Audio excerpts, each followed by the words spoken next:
మన భారతరత్న భారతదేశ ముద్దుబిడ్డ రాజీవ్ గాంధీ గారి యొక్క 35వ వర్ధంతి కార్యక్రమాన్ని వికారాబాద్ జిల్లా తాండూరు నియోజకవర్గం రాజీవ్ గృహకల్ప కాలంలో ఘనంగా జరుపుకోవడం జరుగుతుంది. ఇట్టి కార్యక్రమానికి సభాధ్యక్షత వహించిన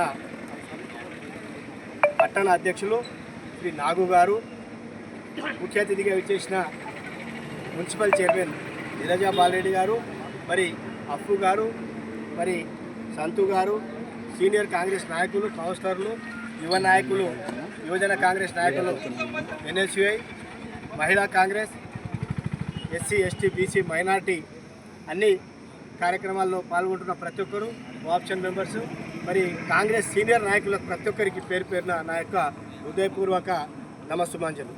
ఈరోజు మనకు చాలా బాధాకరమైన రోజు. ఎందుకంటే ఆనాడు శ్రీమతి ఇందిరాగాంధీ గారు ఎవరైతే ఆమెను హత్య చేసిరో, ఆమె చివరి స్పీచ్లో మాట్లాడుతూ నా ప్రతి రక్తపు బొట్టును ఈ భారతదేశం కోసం అర్పిస్తానని చెప్పడం, మరి ఆమెకు వారి యొక్క సొంత సంరక్షకుడే హతమార్చడం ఈ దేశానికి చాలా బాధాకరమైన విషయం.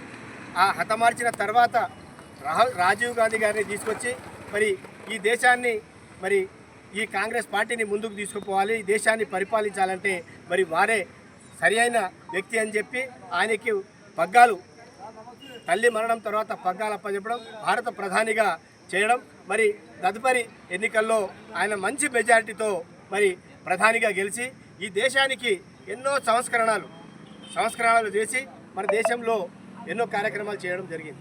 అభివృద్ధి కార్యక్రమంలో ముందుండి మరి ఆ రోజు ఆ సంవత్సరాల్లో భాగంగా యువకులకు 18 సంవత్సరాలు నిండిన ప్రతి యువకునికి ఓటు హక్కు ఇస్తేనే ఈ దేశం యొక్క భవిష్యత్తు మారుతుంది, ఈ దేశాన్ని ఈ యువకులు సాహసంగా ముంగలి తీసుకెళ్తారనే ఉద్దేశంతో 18 సంవత్సరాలు ఉన్న వాళ్ళకి ఓటు మార్పిడి.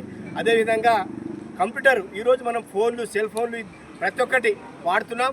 అవన్నీ డిజిటలైజ్ చేయడానికి రాజీవ్ గాంధీ గారు ఆనాడు ఎన్నో ప్రయత్నాలు చేసి తీసుకొని రావడం వల్లనే ఈరోజు మన భారతదేశంలో డిజిటల్ ఇండియా అని చెప్పి పేరు పెట్టుకొని మనం ముందరు సాగుతున్నాం. అదేవిధంగా 73, 74 రాజ్యాంగాన్ని సవరణ చేసి ఈ భారతదేశంలో ఎక్కడ కాదు భారతదేశం అభివృద్ధి కావాలంటే ఆ రోజు మహాత్మా గాంధీ కన్నా కలలు గ్రామ స్వరాజ్యం రావాలి, గ్రామం నుంచే దేశం బాగుపడుతుంది అనే ఉద్దేశంతో 73, 74 రాజ్యాంగ సవరణ చేసి గ్రామంలో అభివృద్ధి చెందితే బాగుంటుందని చెప్పి ఈ గ్రామాలకు SJRY అనే పేరుతోది ప్రతి గ్రామంలో అభివృద్ధికి పాటుపడి ఆ గ్రామంలో ఉన్న ఏవైతే మనకు అవసరం ఉన్న మౌలిక సదుపాయాలు ఉన్నాయో, మోరీలు కానీ, రోడ్లు కానీ, మరి ఇతరాత్ర కార్యక్రమాలు ఏమున్నా ప్రజల యొక్క సమక్షంలో ప్రజలు గ్రామసభ పెట్టుకొని అక్కడ ఉన్న డబ్బు నేరుగా ఢిల్లీ నుంచి వచ్చే డబ్బును గ్రామ పంచాయతీకి తోలిచ్చి ఆ గ్రామ పంచాయతీలో కూర్చున్న ప్రజలే మరి అక్కడ ఉన్న సర్పంచ్ కానీ, గ్రామ పంచాయతీ మెంబర్ కానీ మరి గ్రామ సభల్లో పెట్టుకొని నిర్ణయించే అధికారం రాజీవ్ గాంధీ గారు ఆనాడు మనకు ఇచ్చిండ్రు. ఆ దాంతో ఈరోజు నేరుగా గ్రామ పంచాయతీలకు డబ్బు రావడం, మండల పరిషత్లకు, జిల్లా పరిషత్లకు డబ్బు రావడం, మరి అభివృద్ధిలో పాలు పంచుకోవడం జరుగుతుంది. ఆనాడు చేసిన కళలే ఈరోజు ఎన్నో చేసింది. ఈరోజు బీజేపీ కానీ, బీఆర్ఎస్ కానీ, ఇతరాతర పార్టీలు ఇందిరాగాంధీ కుటుంబం ఏం చేసింది, కుటుంబ పరిపాలన అని చెప్పడం జరుగుతుంది.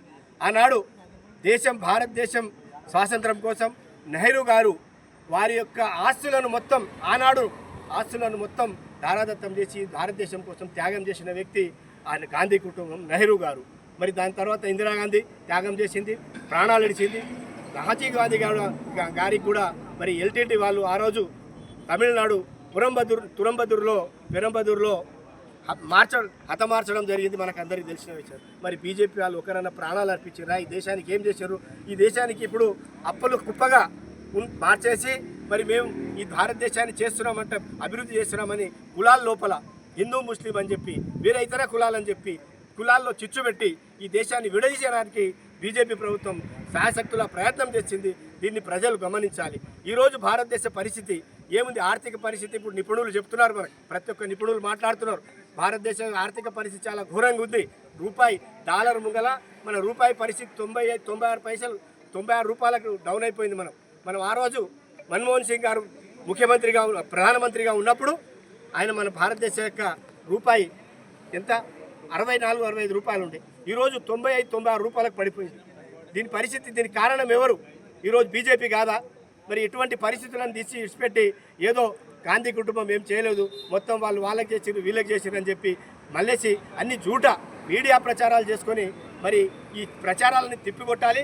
కాంగ్రెస్ శ్రేణులు ప్రతి ఒక్కరు కూడా మనం అప్ టు డేట్ ఏదైతే సోషల్ మీడియాలో వస్తున్న తప్పుడు ప్రచారాలు అన్నింటినీ వెంటనే స్పందించి మనం తిప్పికొట్టాలని చెప్పుకుంటూ మరి ఈ దేశానికి ఏది చేసినా కాంగ్రెస్ పార్టీ చేస్తుంది. ఈరోజు మనం ఈ తెలంగాణలో కూడా ఆనాడు ఏవైతే 6 హామీలు ఇచ్చినామో రేవంత్ రెడ్డి గారి యొక్క నాయకత్వంలో అవి సక్రమంగా మనకు 6 హామీలు ప్రజలకు చేరుతున్నాయి. మరి ఒకటి మనం తీరుస్తున్నాం. ఇప్పుడు రేపు జూన్ 2 తారీఖు తెలంగాణ ఆవిర్భావ దినోత్సవం రోజు మరి ప్రతి ఒక్క పింఛన్ ఇంతమంది చాలామంది 10 ఏళ్ల నుంచి కొత్త పింఛన్లు ఒకటి కూడా ఇవ్వలేము, వారికి అందరికీ 2 లక్షల పింఛన్లు మనం రేపు తెలంగాణ ఆవిర్భావ రోజు ముఖ్యమంత్రి గారు అనౌన్స్ చేస్తున్నారు.